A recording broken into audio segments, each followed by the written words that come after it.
Hey everyone, how's it going? It's Aki again, back with another Clash of Clans video. In this video, we're giving away our 5th and final gold pass for the 34,000 subscriber giveaway. All you gotta do to enter is be subscribed, like this video, drop one comment to get one entry, max of one entry. That's it. All the rules are in the pinned comment and description of the video.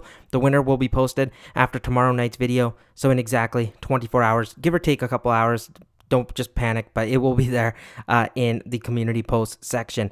Now, for today's video, this is probably one of the most highly requested kind of detailed breakdowns of how just a portion of an army works, and that is the Warden Charge. Probably one of the most important openings other than the RC charge, because Queen charges are been kind of dominated now by Warden charges, and I kind of just want to break down some key things that have helped me, because I'm not going to say I'm an expert, but I'm pretty good at Warden charges and keeping the Warden alive, be it with the Unicorn or with the Angry Jelly. So I'm just going to provide some tips and some friendly challenges. I'll see you guys there.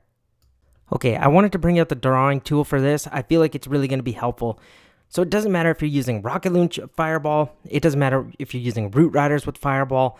The number one thing is you have to pick your target.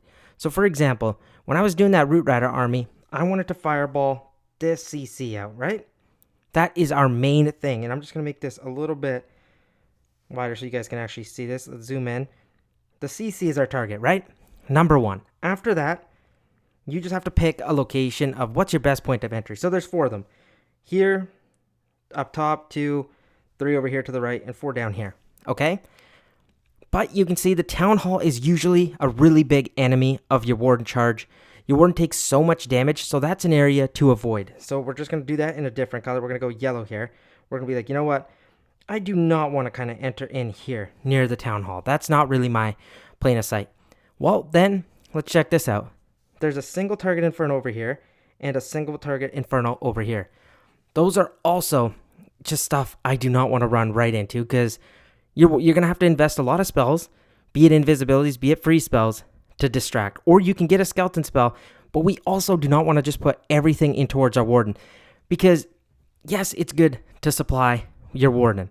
And for newer players, I would work with the Unicorn before you do the Angry Jelly. Because even if you do need to invest more spells, it's better to keep your Warden alive than lose them. So, yes, we don't want to just throw like every rage we have at the Warden. But if you feel like you're about to lose them, put that invisibility spell down. Use that freeze spell. Use that rage spell on your healers. Whatever. But now, let's turn our attention to this. So this leaves us now with either 1 or 2. So 9 o'clock or 12 o'clock. Both of these are kind of the same compartment. They have the Archer Tower, Wizard Tower, Air Defense, Expo. So you could choose whichever direction you want. The top side at 12 o'clock has 2 ricochet cannons. That to me is asking for a mess. And it's a long way to land a fireball at, say, that Poison Tower right here to get that CC down. So for me, I'm like, you know what? Number 1 is my best plan of action. My Warden can easily snipe through these initial defenses right here. These ones are no problem for the Warden. After that, then you can invest a freeze or say a skeleton spell in towards a ricochet cannon or multi-archer tower. So now what we're going to do, now that we've broken all that down, I'm going to go show you how to land this fireball, be it with a Angry Jelly, and I'll do it with the Unicorn as well. So I'll see you there. Now let's first land the fireball with the Root Riders. So what my plan is here, to get our Warden with the Angry Jelly, and then we'll do it with the Unicorn. So Warden goes down, Tesloon, and then healers. Do not feel too bad of using either a Rage or an Invisibility, but for right now, it's going to be quite clear. So I'm going to take this Mortar out because it can get in my way for the fireball. I see my Warden can outrange the Ricochet Cannon and the Multi-Archer Tower. It's just going to be the Expo targeting. So for right now, we are okay. But now we are going to get in range. So here I'm going to actually like the Rage, because I need to keep the healers strong on the Warden.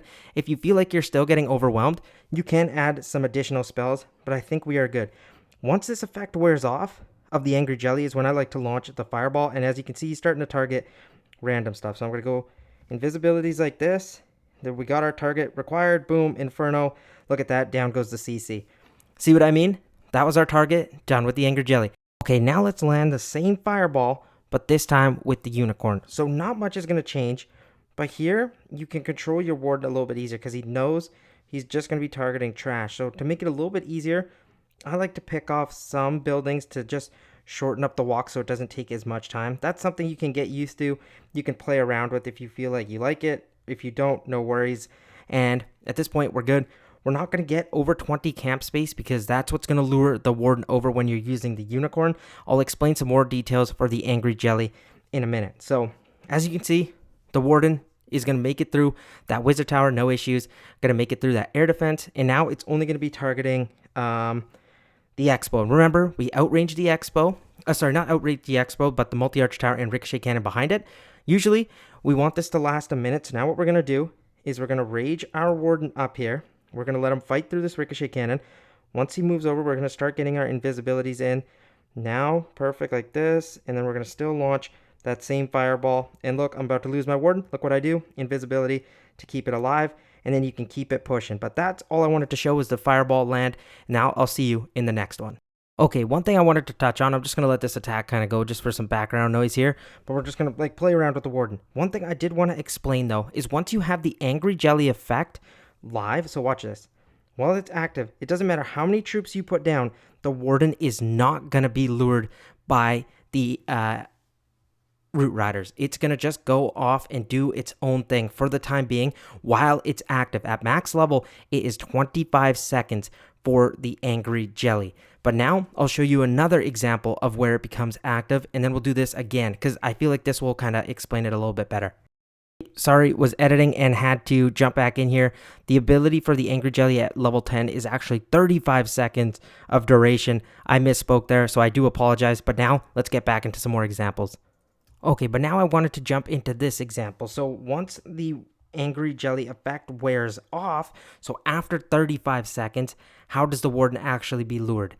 So once, remember, it's if the angry jelly is still alive, but its effects worn off. So that's after 35 seconds.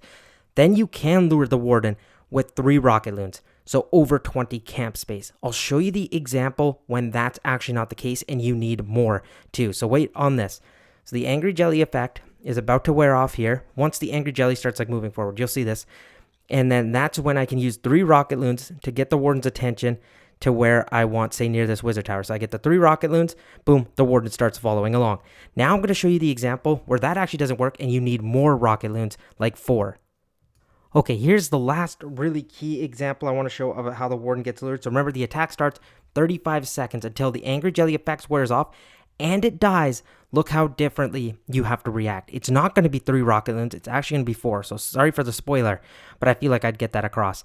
But then I'm going to go into the last couple tricks that I want to talk about. Not even tricks, it's more just like little tips that you can kind of get used to do better warden charges. And then we'll end off the video. But watch this. The warden's going to finish off these skeletons. And then once the angry jelly starts moving forward, it is going to get sniped down. I think by the enemy minion prince, what ends up actually starts beating up on it. But watch what happens once it goes down. So now this time with the angry jelly actually going down and not staying alive, watch what I do if I do 3 rocket loons. Doesn't lure. So I need that 4th one to actually lure the warden. Those are a little bit of a difference on those mechanics that I did feel like I needed to explain. Shout out to my boy Dark COC. He was the one also actually talking to me about that and explaining the difference. Okay, now while we just watch this attack kind of in the background, I just wanted to talk a little bit about my best tips on how you can become better with the warden charges. I would start with the unicorn first to be a little bit safe. Because remember, with the angry jelly, he's going to run into a bunch of defenses and you can be in some problems. Or the secondary option is if you still want to just use the angry jelly, go for a direction where there's like, I don't want to say less defenses, but less damage. So for example, I would not want to run into this ricochet cannon, fire spitter, scatter shot, all raged up. That's asking for trouble. I could probably do it because I'm a little bit more experienced and I'd be okay with spending my spells. But some normal player might be like, you know what? I'm going to hammer into there and then I'm going to be in trouble because I don't want to be spending spells and then they kill their warden. Then your attack's pretty much done for. Yes, you can sometimes survive, but for the most time, you are going to be in some trouble, especially after your warden is the first thing to go down. That's brutal, especially in rocket loon attacks, or if you're even using with root rider fireball, heck, even with super witches, because you still need that rage gem, which is ever important.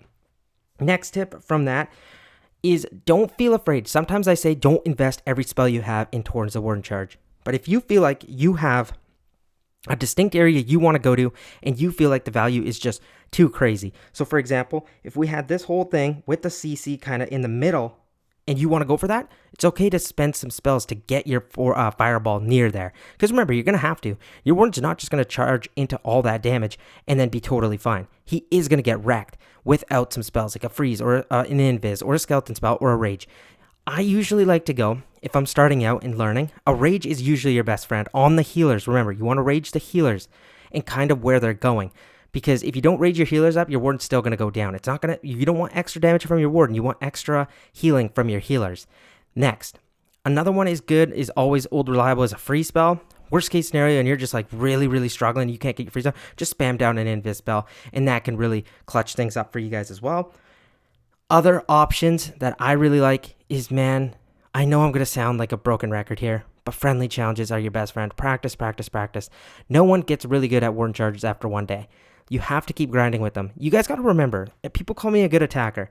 Guys, I've been playing this game for 12 years. I should be good, or you should put me down. You know what I mean? I hate to joke, but seriously, it's kind of the case. Like, I do these armies every day. I practice every day. Like, even for this video, like, as you can see, like, I was in here just grinding, just trying to do and showcase different stuff in the game. My previous video, I was working on that. I work on strategies every day. Yes, you can call me no life. You can make fun of me. Sure, go for it. I genuinely love the game. So when I'm trying to get better at an aspect of the game, I don't feel like it's a chore. I actually enjoy it. I know that's not going to be the case for most players. I know you guys have lives outside of it. So do I. But I do care about this game a lot. And then when I'm trying to explain something, I don't want it just feeling like, oh, you do one thing and you're going to get the golden rule. Oh, Aki said this thing. I just have to do it once and I'm going to get it. No, guys. To learn good things, they come with time. And I know this a little bit going outside on the real world too. It takes time to do things. Because like if everything was easy, dude, everyone would do it. And I kind of, sorry to be sounding like your guys' dad here, but I do mean that. Like even warden charges, I know we've really kind of steered off traffic here, but I mean that. Just put some effort into the warden charge. If you have any questions, please put them in the comment section below. I will answer them and I will help you out. Trust me, or the other subscribers will too. We have a really helpful comment section here. Thank you for watching. Let me know if this helped. I've got a really cool idea for CWL.